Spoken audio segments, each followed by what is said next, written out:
How do you organize your church around the 5 purposes of God? And so let's look at applying your purposes. Now, the key to applying your purposes, it's not enough just to define and communicate, but the key to application is, write this in, balance. Balance. You've got to balance. God is not only a God of systems, God is a God of balance. Did you know that the earth is perfectly balanced?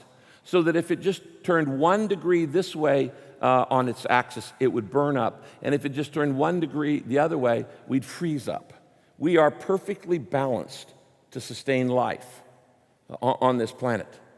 When God made you, He gave you 2 legs for balance. He gave you 2 hands and arms for balance. He gave you 2 ears for balance. He gave you 2 eyes. He even gave you 2 nostrils. God is a God of balance. And the principle of balancing all 5 purposes is what we said yesterday, keeps you from the body getting diseased or diseased. Now, unless, I want to warn you, write this down, unless you set up an intentional process and plan,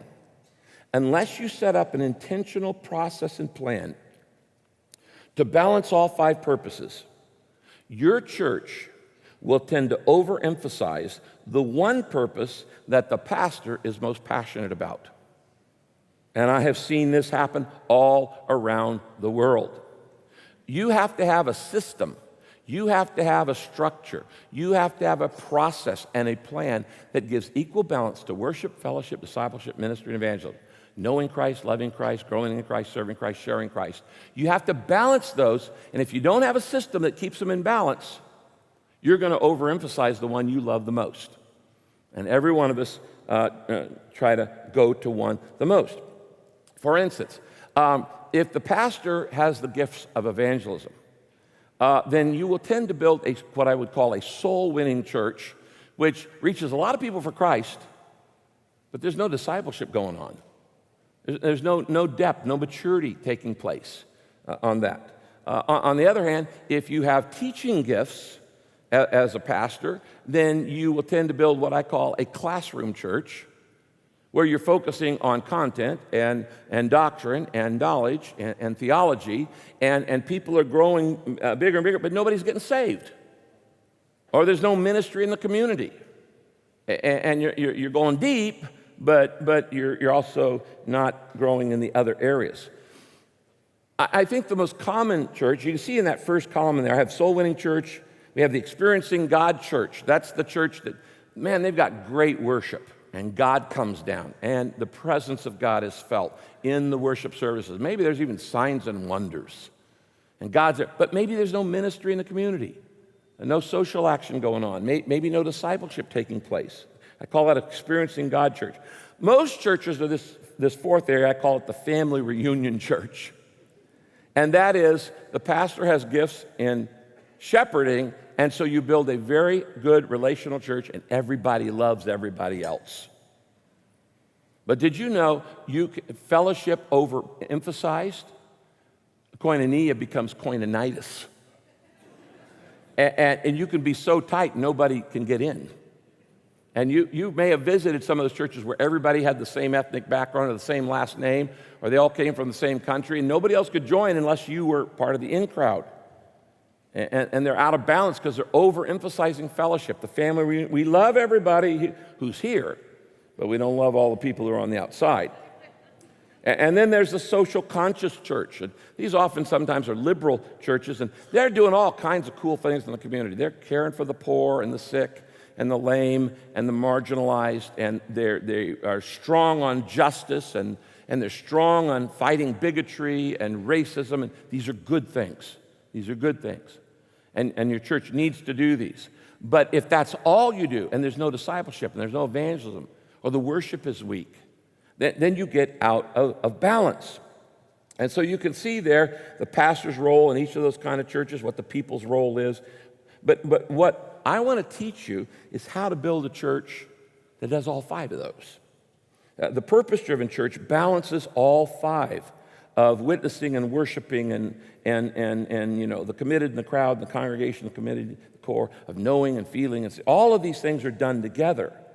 And the purpose-driven philosophy ensures balance because you have a strategy and you've got a structure that will maintain your balance. So the question then becomes, how do you do that?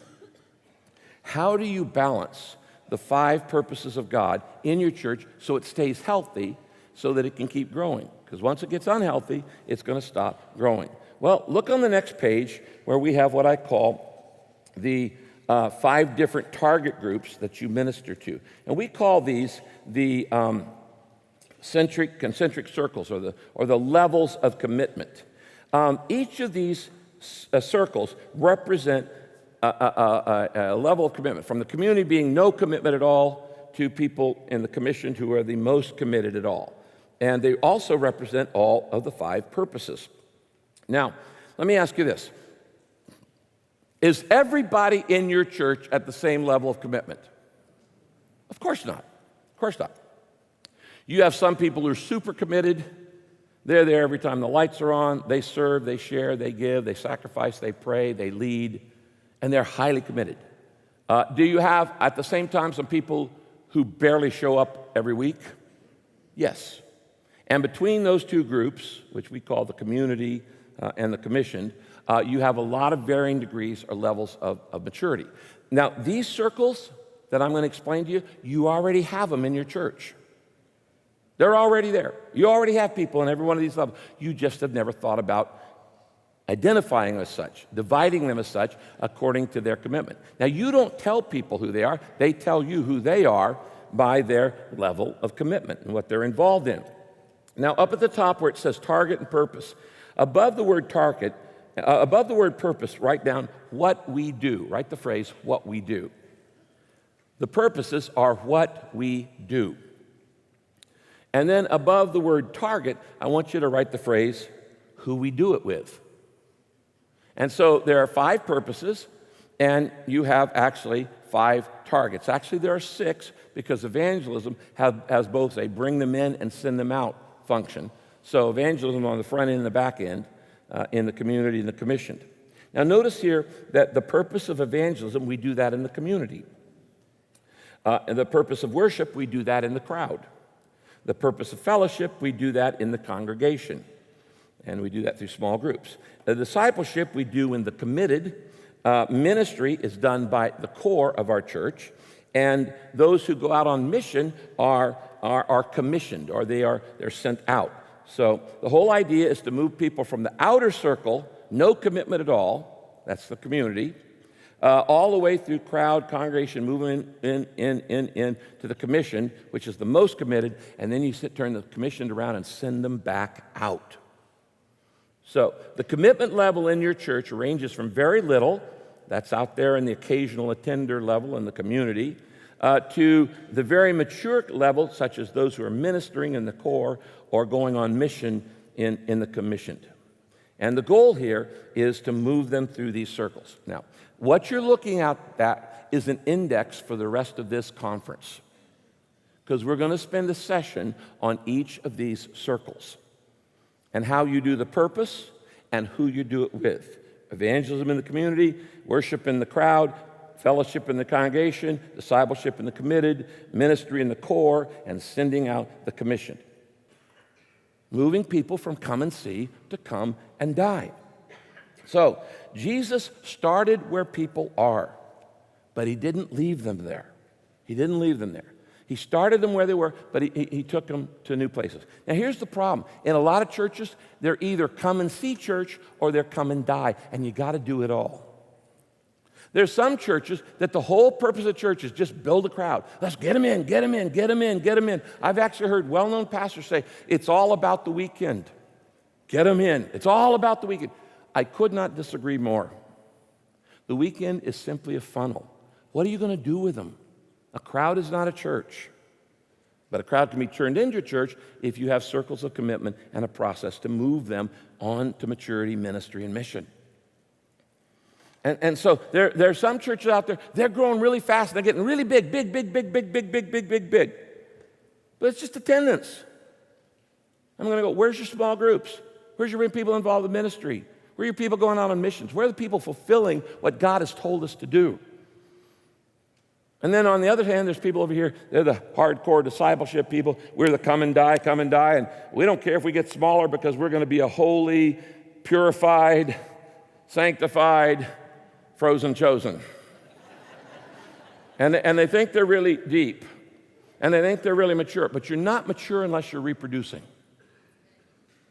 And so nobody's coming to Christ, but they got their little holy huddle, and they hunker in a bunker, and they teach their theology, but no changed lives.